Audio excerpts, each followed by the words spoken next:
and we should be good to go. But Joshua, thank you so much for taking a little bit of time out of your day to come on to the podcast and talk with a fellow podcaster about all things music. Before we get started though, how are you actually doing today?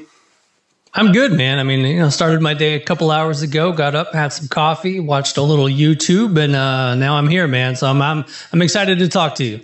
Yeah, I'm at the opposite end of the day. It's 4:00 in the afternoon, so I've just finished working, and we've actually got a long weekend over here in Scotland. So work is closed Friday and Monday. So nice. Can start the party after after we've finished talking. But Josh, I thought it would be a good idea to get someone on the podcast. Normally, maybe similar to yourself, I've got a lot of musicians and a lot of bands that come on. I've never had anybody that... I know that you obviously play bass guitar, you've played in a couple of bands, but I've never had another podcaster on. So I thought it might be quite interesting coming at it from a podcasting angle, find out how you got into it, and we'll probably discuss your journey, maybe compare notes along the way. But what I like to do with all the guests is go back to the very beginning though. So for yourself, Joshua, where are you originally from? Where were you brought up? I was born in Kentucky, and then my dad and I moved to Nashville, Tennessee, when I was about 10. So I say I grew up in Nashville. I grew up, this is before all the, the honky tonk bars took over Broadway and made it into a tourist trap.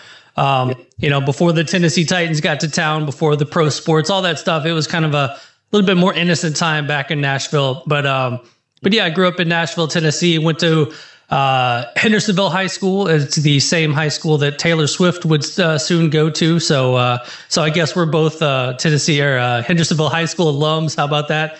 I actually went to high school with the DJ Diplo. I don't know if you know that guy or not, but he's one of those dudes that, like, once you dive into his catalog, you're like, oh, he wrote that, he wrote that, he wrote this. It's just like, but yeah, it's pretty crazy. Just growing up around, everyone's dad in Tennessee was in a band. They played guitar for, Ernest Tubb or Marty Stewart or the Oak Ridge Boys. Everybody's dad, except for mine, was somehow in the music business. So it was kind of cool to kind of grow up around all those people.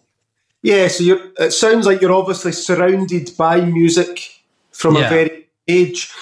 Most of the guests that I've had on this podcast, and you might have found the same yourself, a lot of them are exposed to music from a young age, but a lot of them they'll either discover a band or an album. They'll start to develop their own musical taste, normally around the age of around 11 or 12 when they're kind of going to high school. Was that the same for yourself? And if so, who were some of the bands that you started to discover for yourself?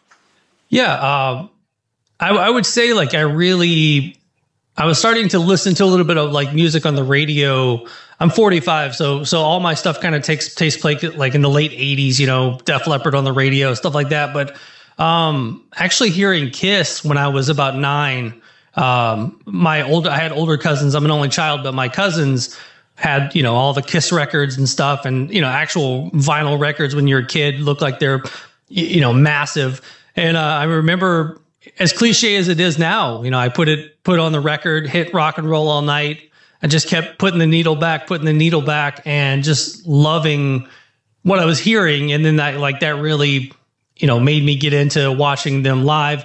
And this is also the late 80s. They're in non-makeup era, but I was getting into makeup era Kiss. They look like larger than life comic book characters and everything else. So, made me want to play guitar, made me want to get a bass, made me want to do all that stuff. So that was kind of the introduction, getting into Kiss and things like that. And then a couple of years later, when Metallica's Black Album came out, that really, like, changed the trajectory. It was like, oh, everything's heavier, everything's this.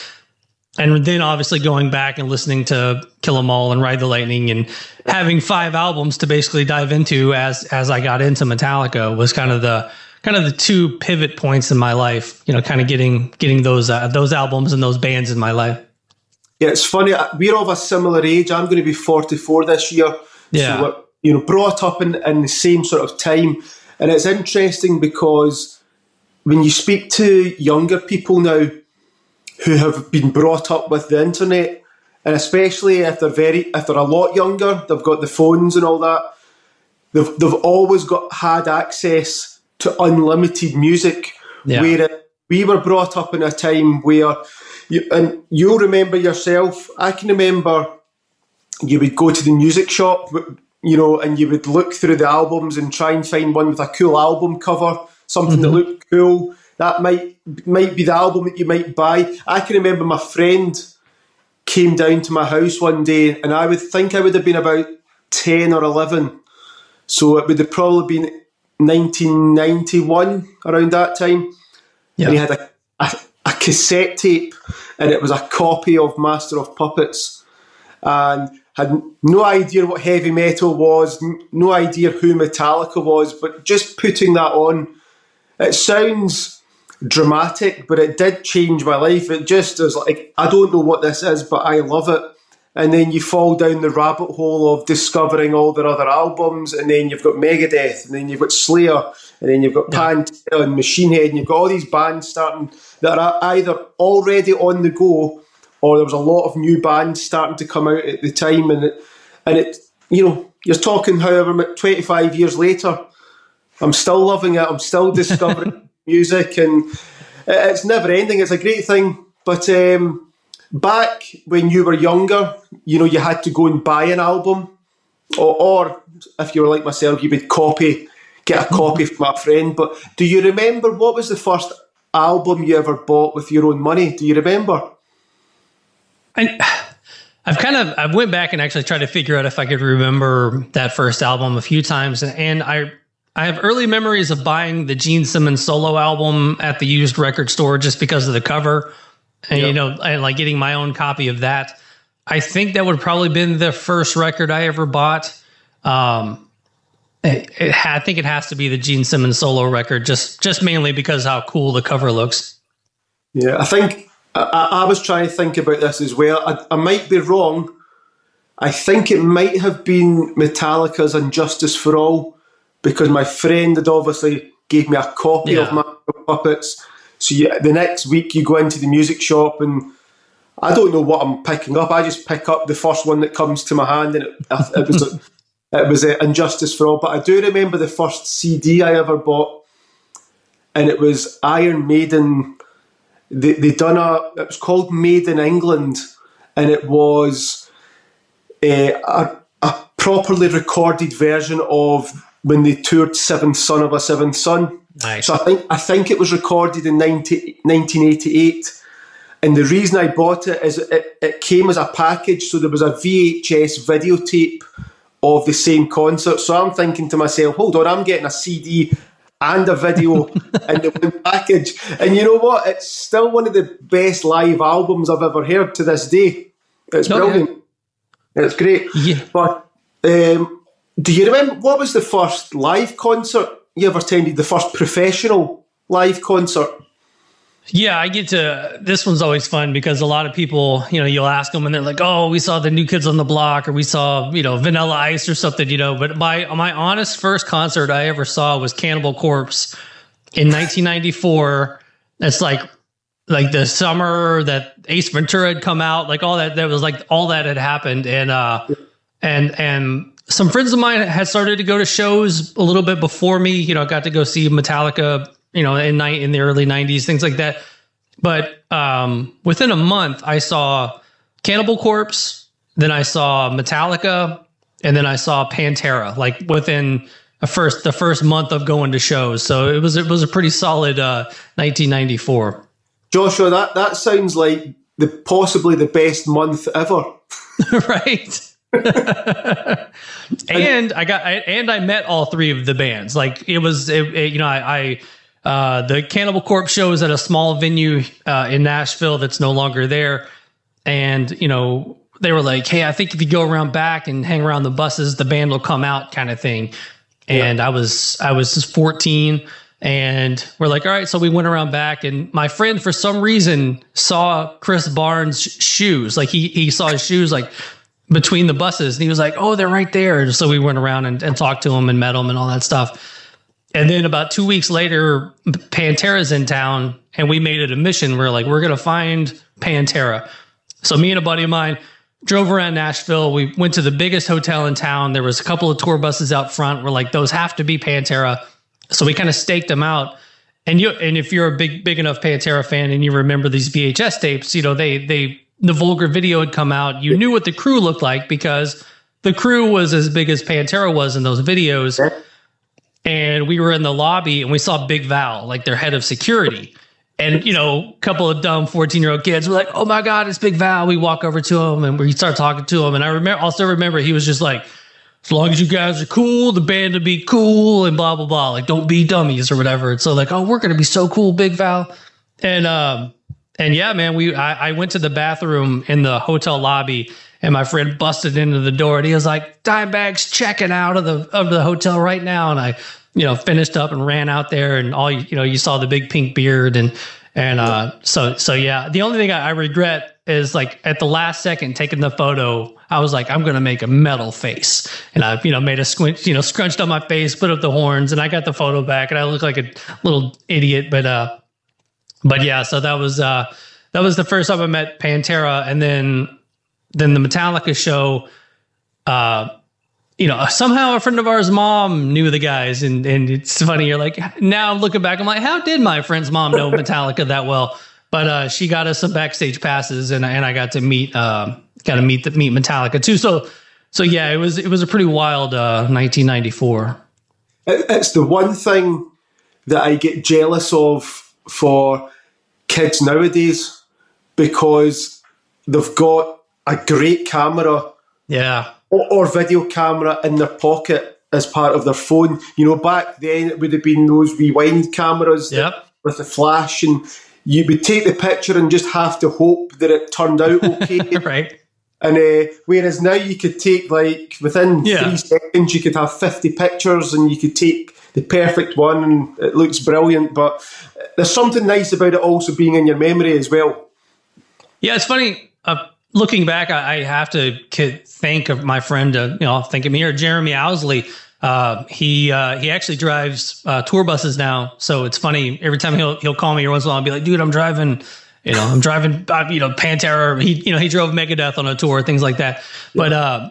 But he just carried around one of those long 35 millimeter cameras and took all the photos that I have of me and musicians when we were a kid. And, thankfully he did, because, it was just me and my dad when I was a kid. We were dirt poor. Sometimes I talk to him sometimes and I'm like, how did we make it? Like, how did you make it through those times? Because, there were definitely some lean days in those times. But yeah, so I definitely couldn't afford a camera or film or developing or anything back then. So thankfully Jeremy had a little shitty camera that he carried around with him. About 22 years ago, I managed to end up going out for drinks with Iron Maiden. Nice. This blew my mind, because these guys, I had posters of these guys on my wall and had listened to them for years, and I've got no photographic evidence to back this up. However, I do remember I took my favourite album cover at the time, Power Slave, and I got the guys all to sort of sign it and stuff like that. So it was really cool. But nowadays you would have a picture with all of the guys, but it's just obviously burned in my memory now. But it was really nice though, because maybe similar to like Pantera and Metallica and all that, they were dead ordinary guys. I mean, extremely famous even back then. Yeah. But dead normal, ordinary guys, quite happy to stand and talk to you on the same level. But you're trying not to act like a little fanboy, but you're like, this is pretty cool. If only I had a camera. Right.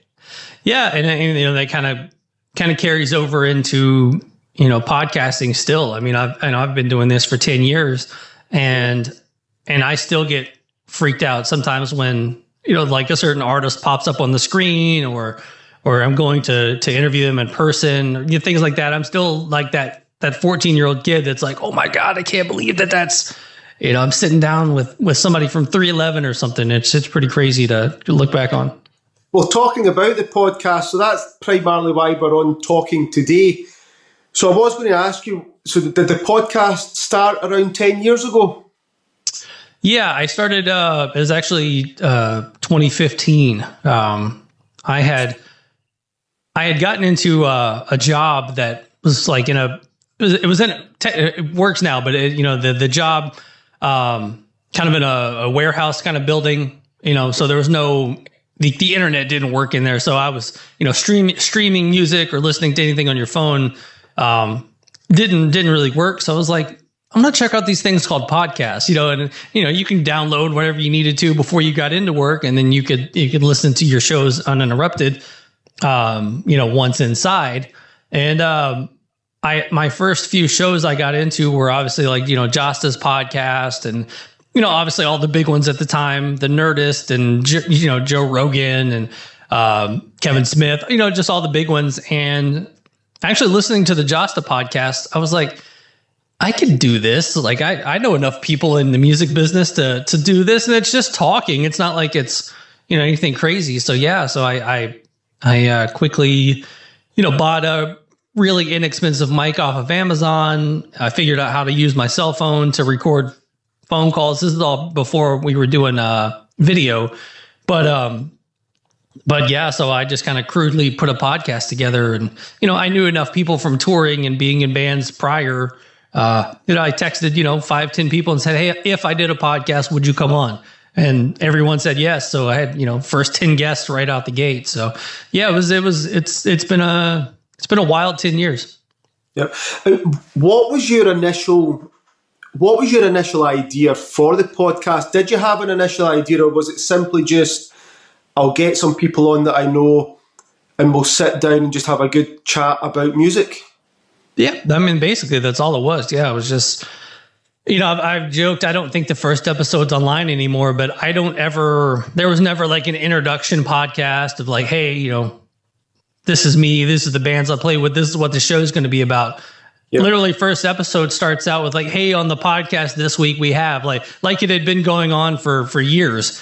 I never said, hey, welcome to episode 1, nothing. It was pretty much just like barreled right into it. And I've always joked about this, but you assume when you put the podcast out that you're, all right, my friends and family might listen, like that'll be cool. But it's funny, my friends and family don't listen, but I have a big, following of people that do listen. It's like, it's funny how your immediate friends and family are like, oh, that's cool. Yeah, you're doing your podcast thing, whatever. But other people are like super stoked on it. Like, yeah. It's nice to have the support of family and friends, but it's probably better, I would think, to have the support of a complete stranger, because it means what you're doing is connect. Your friends and family, it's almost like they have to like it because they know you. Whereas a complete stranger from somewhere in the world, that's pretty cool. And it's the cool thing about today as well. I mean, we're obviously talking just now. Even if it was 20 years ago, you couldn't do that. Technology makes it easy to do that, and you can obviously connect with bands from all over the world. They don't have to come to you now, which is really cool. Yeah. Like the other day, I did an interview with Alien Weaponry. Those guys are in New Zealand, and a couple of years ago, I did an interview with Bloody Wood. They're in India, and it's funny that they were 9.5 hours difference. I was just like, why are we 9.5 hours different? Why not just a normal, top of the hour type thing? But yeah, it's crazy how the internet has brought everybody together. Yeah. It's part of the fun of podcasting, I've found, is the time difference. Trying to arrange podcasts when you live at opposite ends of the world. I've done quite a few bands from Australia. In Australia and the UK, you couldn't get further apart in time. So it's usually, I think it's usually their first thing in the morning and I'm in late at night, or it's the other way around. I can't remember which one. But it's part of the fun of trying to figure it out. But how's it been, though, for you for podcasting? Have you encountered any problems along the way, or has it been not too bad? I would say I haven't really encountered any problems. Nothing too crazy. I don't think that there's anything I can pinpoint back to. I mean, I've only had one guest kind of come back and say, "Hey, can you take a chunk out of an interview?" Things like that. And it was funny because it was, I post midnight Eastern. So I wake up and sometimes people have already listened to the podcast. People on the West Coast, they get it at night, things like that. And I woke up to an email from the artist like, "Hey, can you take this one part out about, it honestly, even looking back, I was like, is it really that big of a deal?" But whatever. And I had to get up and go to work. So I had to get up, run to my studio, open up the file, take out this one spot, re-upload, and then go and still be at work on time, trying to rush and do everything else that you're trying to do in the morning to get to work. But yeah, that's the only thing only problem I've ever really ran into, podcast wise, I guess. And see, when you initially started, I can remember for myself, there was no sort of an introduction. It was just like, I kind of have the mindset of you can get away with a lot of things purely on confidence. Right. So just go for it. But I can remember thinking to myself, maybe a bit similar to you, I think I could do this. Just sit and talk to people. I've played in bands, I've wrote songs, so you can connect to musicians all across the world. And you can ask them questions that they maybe wouldn't normally be asked. So it keeps it interesting for them, and then hopefully interesting for the listener as well. But I can remember thinking, what I'll do is I'll get a local, because I play locally as well, I'll get a few local musicians on and I'll record one episode and I'll edit it. And then if it looks terrible or sounds terrible, I'll just delete it and move on to the next thing. If it works, I'll go with it. And I done the first one and I thought, that actually looks and sounds okay. So it's amazing what you can do with editing just to make it sound and look a little bit better.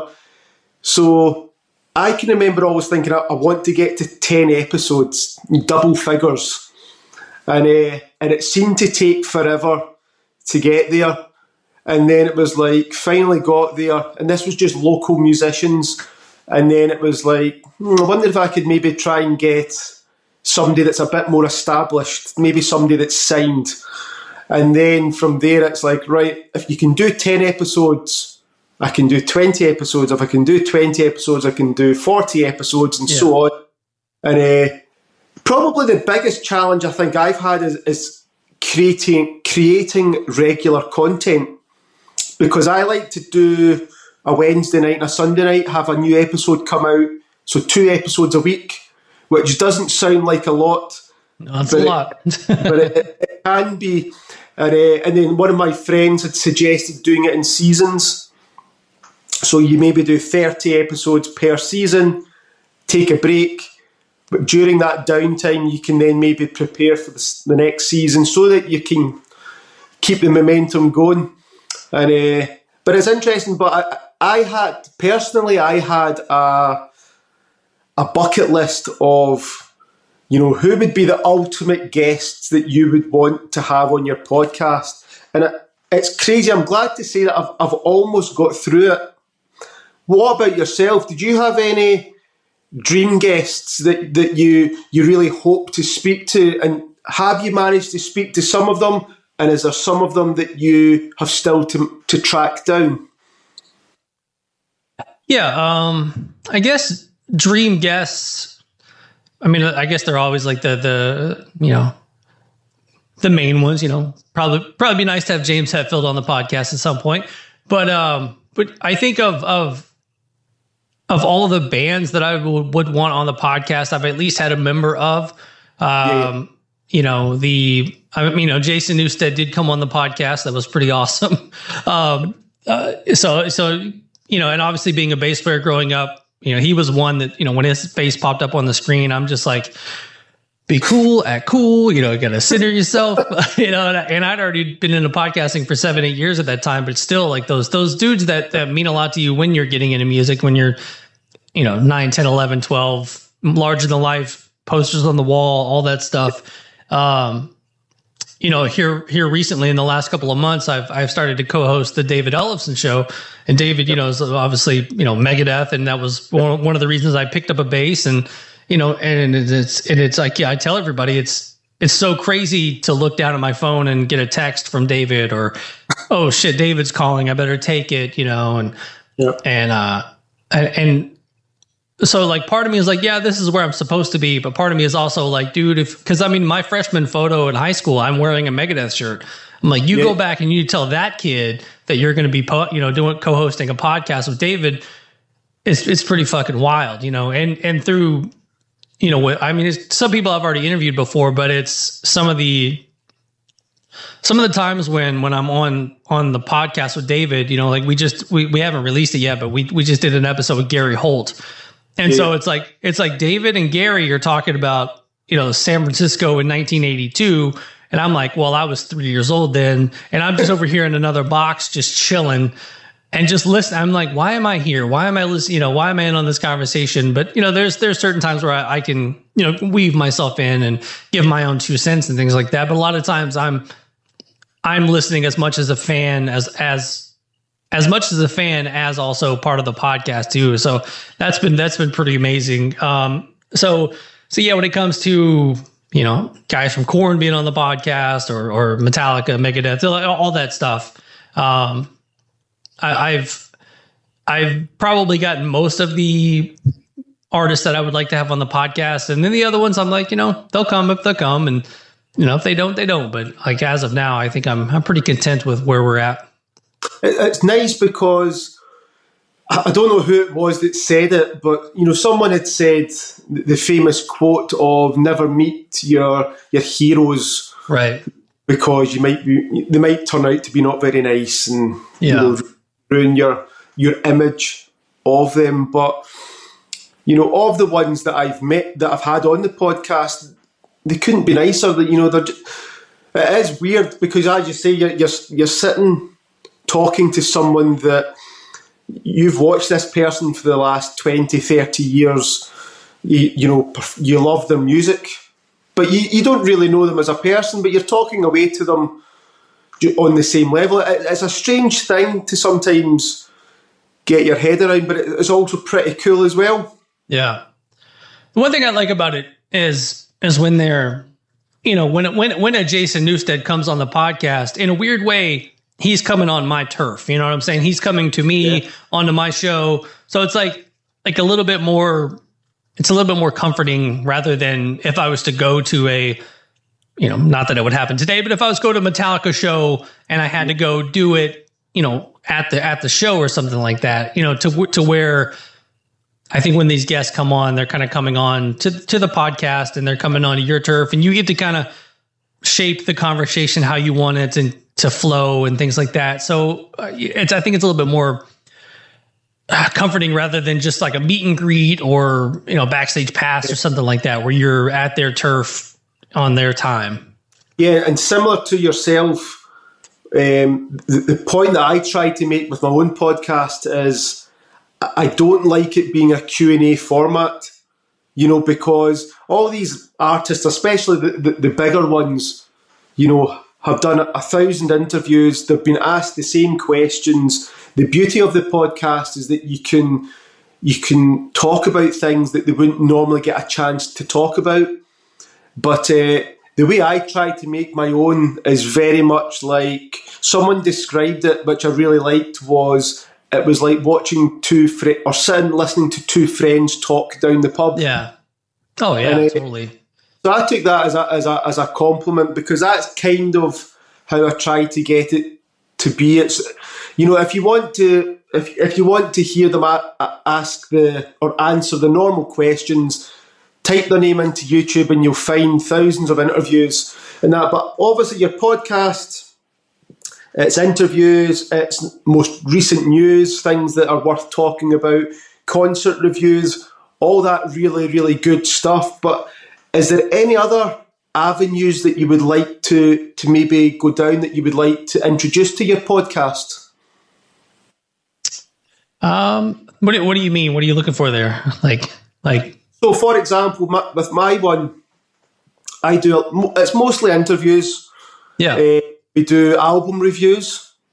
I've not so much went down the news front, but the other one was the big thing you'll see on YouTube just now is you get thousands of review videos, people discovering bands for the first time. So I've got a co-host that does the album reviews with us, because it makes it a little bit more interesting when you can bounce ideas off of each other. Mm-hmm. But next week we're doing an episode and it's for the first time I'm playing one of my favourite bands to the co-host, and he's never heard their music before, so it's like a live sort of reaction. Mm-hmm. So that's something a little bit different that we're going to try out. I don't know if we'll do more of that, because it depends if you've heard the band or not, I suppose, but that's something that we're kind of trying out. The other one might be possibly doing maybe like a live report from a gig. Mm-hmm. That's something that we've kind of thought about doing, but we've not worked up the courage to actually do it yet. But is there anything like that for yourself, or are you quite happy with the format of your show just now? Yeah, I think I would love to be, part of like a group of a panel of people, and bouncing things off and news and things like that. I think I found my area with the interviews and having the guests on and stuff, because I've had co-hosts over the years on Talk Toomey, and I don't know if it's because I'm an only child and I maybe play by myself better or something, but it's just like it's every time you bring in a co-host, and I've never truly had an issue with any of the co-hosts. It's more like, all right, I guess I need to do the podcast, so I'm going to do it right now. I don't have to go, okay, I need to get my co-host on the phone and get them on their thing. Like, hey, can you do it this night? Oh, I'm sorry, that's date night.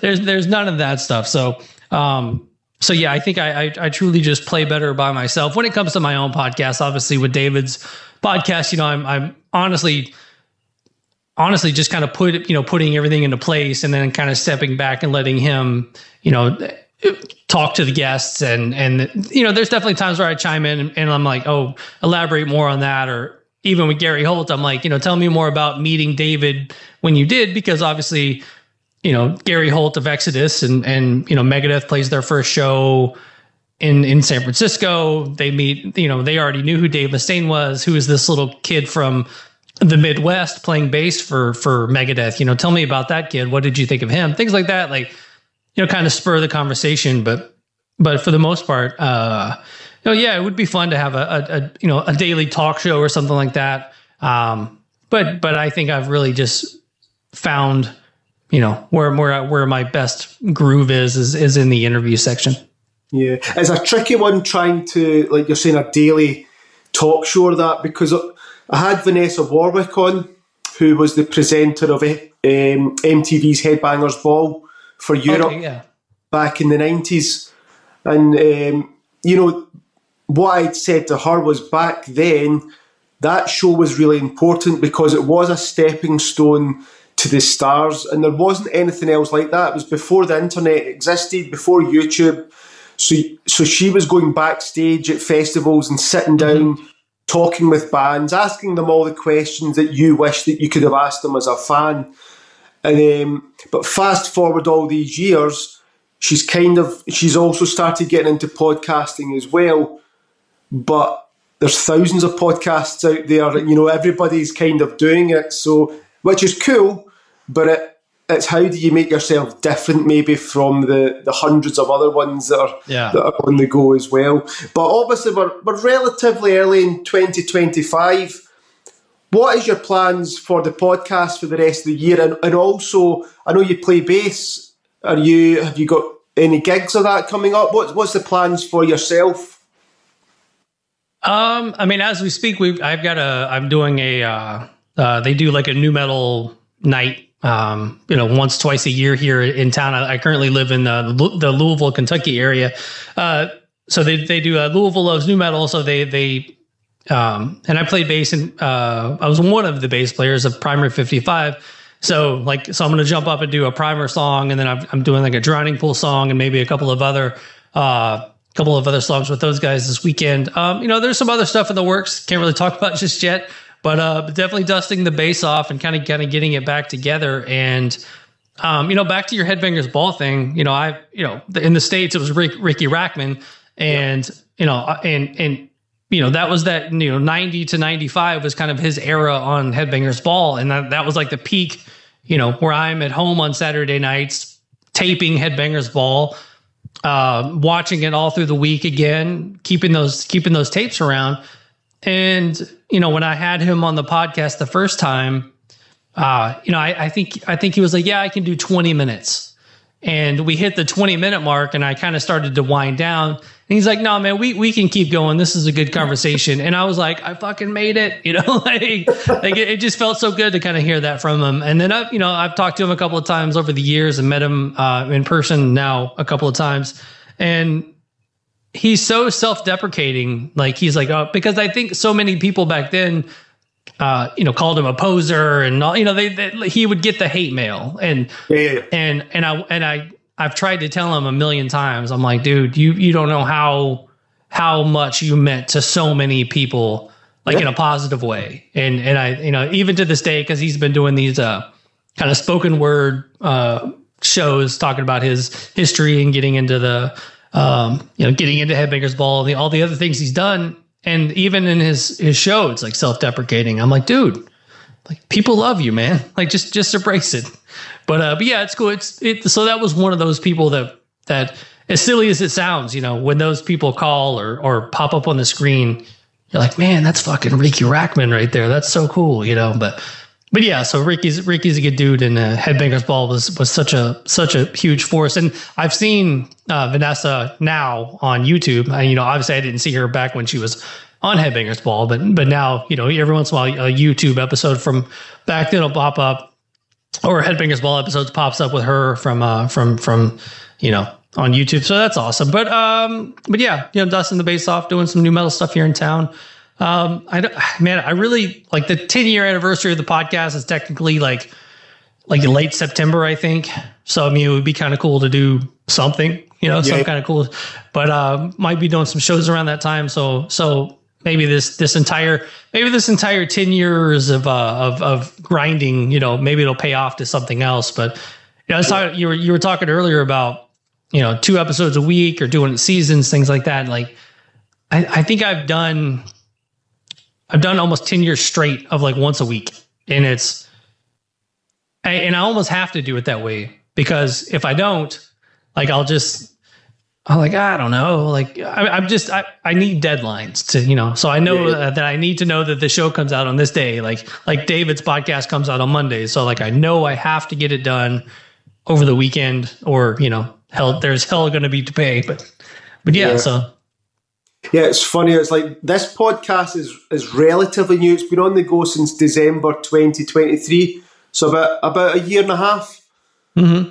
And I've got the 100th episode coming up very soon. So I feel like I need to do something big for it, but I don't know what yet. I've not gave it enough thought to think what I'm going to do. But 100 episodes is pretty cool. So yeah, to think the original. Plan was just to get to 10 episodes. To have 100 is pretty cool in my mind. Oh yeah, and if you look at the statistics and stuff like that, even getting to 10 episodes is a huge number in the podcast world. Like, there's so many because everybody thinks that they're going to put out a podcast and immediately be Joe Rogan. They're like, yeah. And so when you see that your first episode's stuck on 30 listens, you're like, well, this sucks, Yeah. So I got to figure this out. Joe Rogan's copied my haircut, but yeah. But his podcast is remarkable. But I think it's that thing as well. A lot of people start one and then they don't realise how much work it is to keep it going, and it slowly but surely falls away when they don't get instant success with it. But it also depends why you're doing it.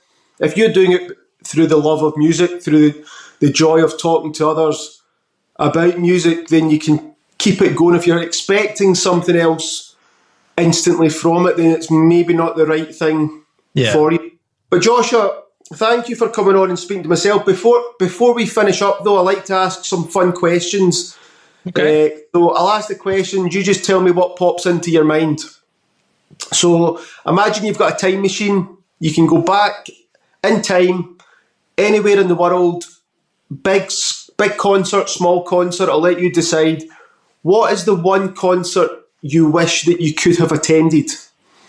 Ooh. How about we go with Pantera, Metallica, Moscow 91? But like, I need like a backstage pass or something because I'm not going in that crowd. But like, just the ferocity of the both sets from those bands that day. So yeah, we'll go Moscow 91. Joshua, you almost had that anyway. That month when you were 14 years old. Right. That still sounds like the best month to me ever. Right. Okay. That's a pretty good choice. Next question. As you know yourself, thousands and thousands of great songs have been written and recorded by different artists across the years. What is the one song you wish you could have sat in the recording studio to witness the band record it? Ooh. The one song that I wish that I was in the studio with. I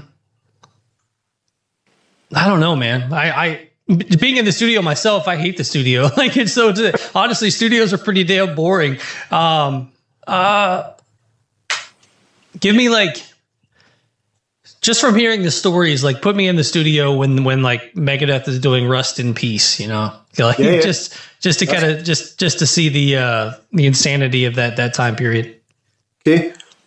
When I ask you this question, what pops into your mind? What's your favorite album cover? Favorite album cover? I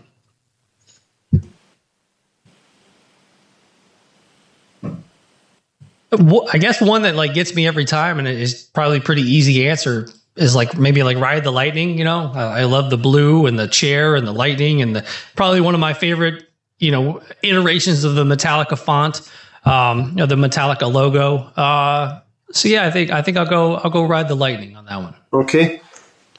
Who's your 3 dream guests for your podcast that have not been on? You mentioned Hetfield. I don't know if that's one of them. Yeah, give me like, you know, give me Hetfield, give me man, honestly that's a tough one, because even like the weird obscure people that I would want on the podcast, I've reached out to and like, hey, come on my podcast. Even like one of the early episodes I had there's a movie called Rad, and it's just it's a BMX movie from the 80s, and it's stupid, and it's like, you know, it's cult classic and all this other stuff. And I found the guy that plays the main character on Facebook, and I was like, I'll hit him up, and he came on the show, and I was just like, holy shit, you know, he came on the podcast. You know, he was on like a couple of episodes of like Family Ties with like Michael J. Fox, and you know, so you know, he came on the show and stuff like that. So all the weird obscure people I think I've probably reached out to and gotten on the show. So the big ones, you know what, Rex Brown from Pantera has not been on the show, I think, and he's a big one. So Hetfield, Rex. And man, you're saying, Joshua, that he's not been on the show. What you should say is he's not been on the show yet. There we go. Not been on the show yet. Yeah, I definitely would love him. And then just, you know, I don't know, fun to sit down and talk to Gene Simmons. What if it was a musician that's passed away? What if it was someone that from years back? I mean, the passed away one's easy with me. It's Dimebag.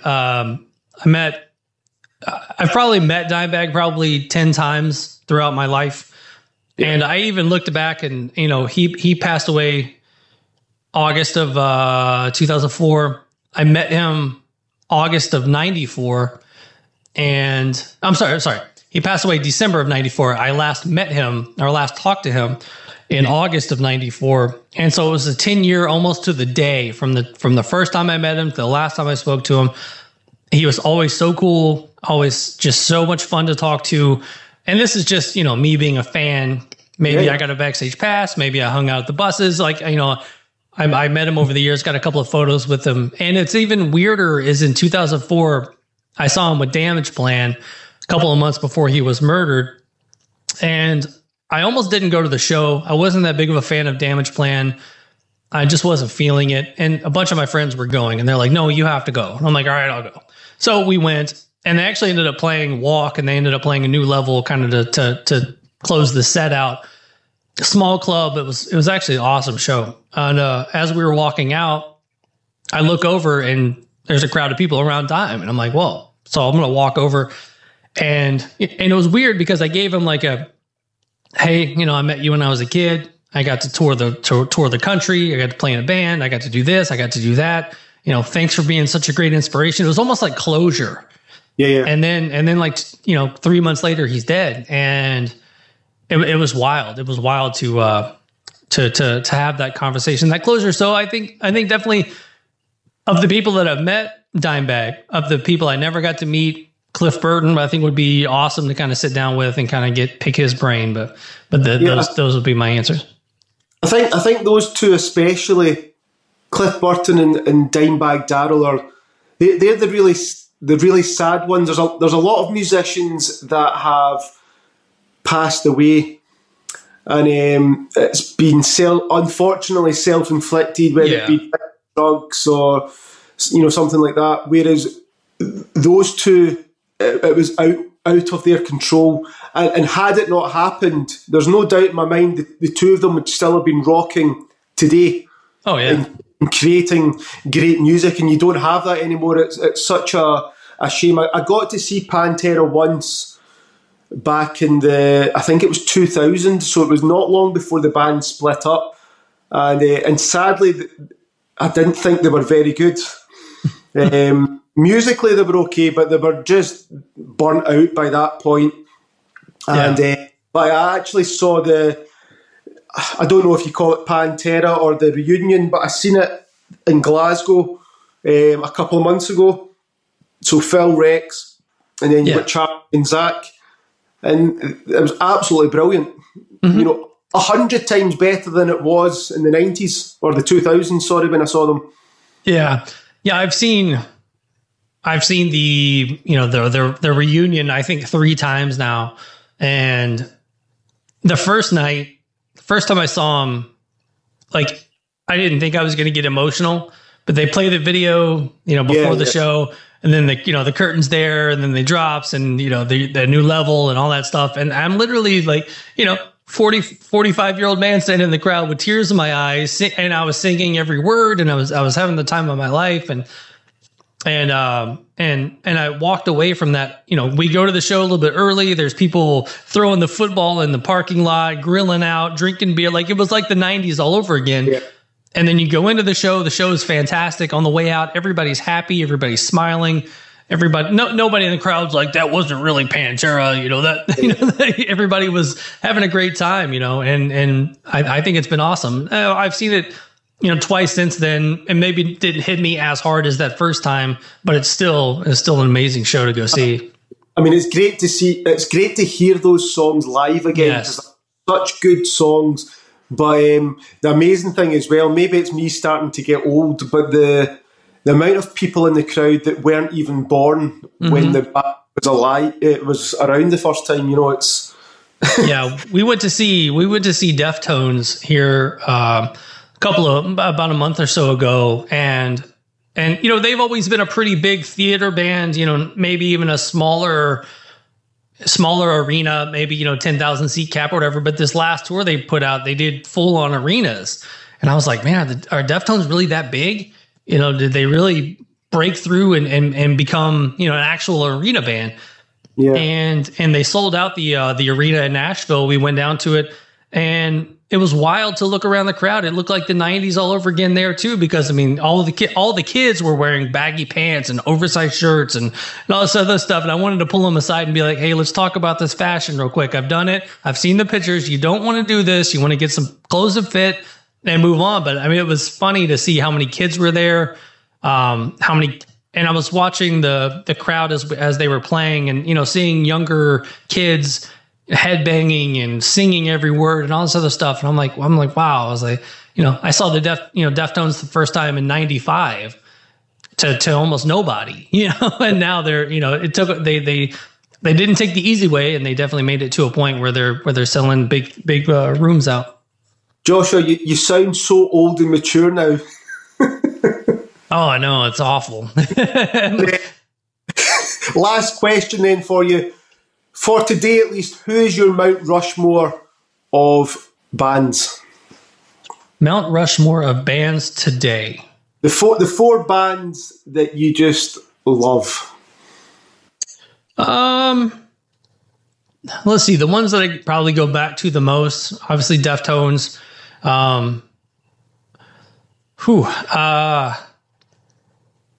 Man, it's always like, what are your favorite bands? I'm always like, probably easier just to ask me what are my least favorite bands. But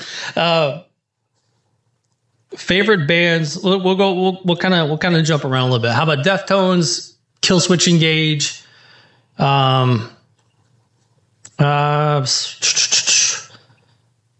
Trying to think of maybe. I want to go Metallica or Megadeth. I think, well, I guess since I'm on the David Ellison show, I'll go Megadeth. And maybe like I listen to a ton of Johnny Cash, so we'll throw Johnny Cash on there too. So we'll have something all over the board there. That's a good choice. But Joshua, thank you so much for taking some time out of your day to come on and speak to myself away across here in Scotland. I look forward to your episodes that are coming out. I'll continue to watch them. For anybody that is watching, they can look you up on YouTube, Talk Toomey Podcast. Mm-hmm. Follow it. They can check you out. And I wish you all the continued success in the future as well. Thank you, sir. Yeah, thanks for having me. Thank you. Cheers, pal.